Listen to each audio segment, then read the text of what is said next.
আসসালামাইকুম প্রিয় দর্শক, এই যে দেখেন, এই যে আম গাছের চতুর্দিকে মাটিগুলো সরানো হচ্ছে। কি কারণে সরানো হচ্ছে?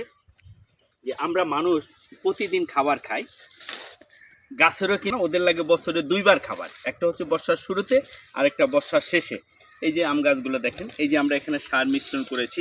এখানে ডিএপি সার আছে, এমওপি সার আছে, তারপরে আপনার বোরন আছে। এগুলো মিলে এই যে গাছের বয়স অনুসারে, একটা গাছের যা বয়স সেই বয়স অনুসারে প্রতি বছরের জন্য 50 গ্রাম হারে সার এই যে গাছ থেকে দেখেন, এই যে 2 হাত দূরে এইভাবে ড্রেন করে এই যে এইভাবে সারগুলো দিতে হয়।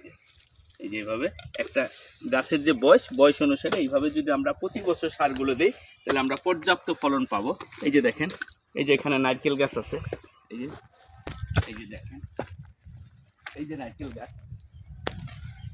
অর্থাৎ অনেকেই আমাদের কাছে কমপ্লেন করেন আমাদের কাছে নারকেল হয় না, ডাবগুলো ঝরে যায়। তাই ঠিক এইভাবে যদি আমরা প্রতি বছর 2 বার করে গাছে সার দিই, এই ডিএপি আর পটাশের সাথে যদি নারকেল গাছে বোরনটা মিলিয়ে দেন, তাহলে আপনার ডাবগুলো ঝরে যাবে না, নারকেলগুলো গাছে ঠিক মতো থাকবে, ফলগুলো ঝরবে না। এই যে দেখেন, এভাবে প্রতি বছর চেষ্টা করবেন।